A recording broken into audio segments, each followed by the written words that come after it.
as we all can see, it was a waste of time for people to report that Keyshawn Davis and Brian Norman Jr. missed weight in the first go-around because it was what? 140.2? Come on, you can pitch that out. And Brian Norman Jr. missed it by 0.2 as well. So at the end of the day, I think that everybody just wasted content and time and sacrifices. But anyway, both of them made weight, and we're going to see a showcase event. And what do we expect out of showcase event? Knockouts, stoppage, entertainment. That's all I'm going to predict because that's all I want to see. You feel me? Keyshawn Davis versus Albright. Should stop him, right? He lost to Jermaine Ortiz already. There was a no contest. He was smoking that ooh-wee. You know what I'm saying? He beat your brother. There should be a lot of anger going into the fight. Keyshawn Davis is 27 years old. Right now is where his intellect and physical ability should be coexisting at the highest level. Brian Norman Jr., you should be having fire and get back into the winning column. Get back to that championship level that you was in when you faced Devin the Dream Haney. Take that momentum of the second half of the Devin Haney fight and stop Wagner. That's all I want to see because in the showcase fights, that's why you have showcase fights. Is to showcase your skills, your talent, but it has to be entertaining. There's going to be the first fight that Keyshawn Davis fight under the top rank and the zone. Same thing for Brian Norman Jr. So, at the end of the day, there's no, well, he got a good jab and he got a good footwork and he got good power and knockout. And then we move on to the next stage of their career. Now, of course, a lot of people was talking about, Keyshawn Davis versus Shakur Stevenson. Look, I think people need to stop even asking that question. Both of these guys said already for years and years and years, they never going to fight each other. That's up to Keyshawn Davis if he wants to dare to be great. Because I personally feel, especially after Shakur Stevenson did beat Teofimo Lopez this past January 31st in Madison Square Garden in my city, you feel me? And I was very, very shocked that it was going to be that easy. I always felt that when the smoke clears, it was going to be T.O. versus Shakur Stevenson. I just didn't think it was going to be that easy. But he did what he had to do. And for Keyshawn Davis, that's always going to be linked to Shakur Stevenson because they spar together, they train together, they act like blood brothers. That's how close the relationship is. There's always going to be people out there that wants to see them fight. But in all actuality, there has to be with Keyshawn Davis. Keyshawn Davis should want it more than Shakur Stevenson because Shakur Stevenson right now on the pound-for-pound list. And he doesn't need to go through Keyshawn Davis to dare to be great. He already did that this past January.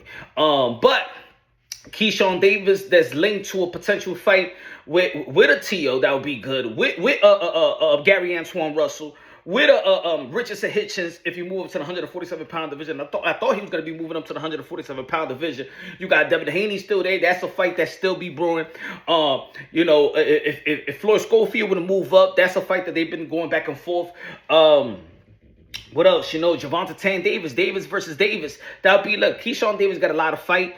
Got a lot of fight. He he inserted himself, his name, his brand into these potential matchup. He was not the guy that he was not one of the ones because he started his career later than these guys that was already being promoted as the Four Kings Fab Five. But Keyshawn Davis is right in the mix.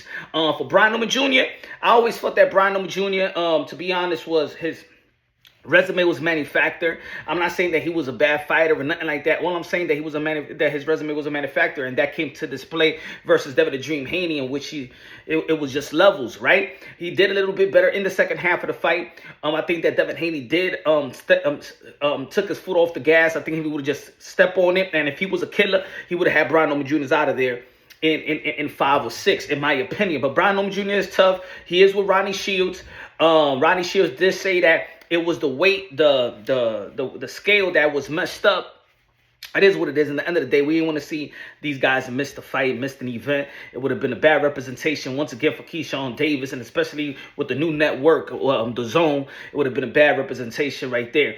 But I believe that Keyshawn Davis is going to destroy Albright, and I think that Brian Norman Jr. should destroy a Wagner. And let's see, you know what I'm saying? And hey, maybe a Brian Norman Jr. versus Keyshawn Davis is a good fight as well. I think it'll be a good step up if that's going to be the next fight as well. I'm cool with all those fights, but I'm a fan of boxing. I keep on saying it, that when people say boxing is boring, boxing is dying, is these type of fights, the showcase fights that needs to be entertaining so we can anticipate the bigger fight. And when it's the best fight and the best, I don't have to think that there's going to be a knockout, because when the best fight and the best, that's the ultimate chess match. But these are showcases fight, so it's either knockout or bust. I don't want to see no playing around. I don't want to see no and both of these guys are knockout artists or entertainers. So at the end of the day, I say pound for pound, Keyshawn Davis is top 10, one of the most entertaining fighters in the sport of boxing. He could box, he got technical skills, but at the end of the day, he wouldn't give people what their money's worth. And that's what I like about Keyshawn Davis. If you're familiar with the channel, I've been talking about Keyshawn Davis since day one. Before he turned pro, we was documenting his amateur career. So that's what I want to see about Keyshawn Davis. And I don't think he's going to disappoint. When it comes to Brian Norman Jr., maybe I hope he gets the knockout, because that's what we want to see out of showcase fights. No more decisions out of showcase fights. Anything that is a showcase fight and you are a knockout artist and you don't get the knockout, hey, I gotta call it. I gotta be like, nah, that's not a good fight. That's not a good performance. Saying, but a win is a win. No, a win is not just a win. All right? Over here in the Punch Wrong Boxing, we believe is how you win and how you lose is primarily. Let me know what y'all think. Subscribe to the channel, smash the like button. Punch Wrong Boxing. We out.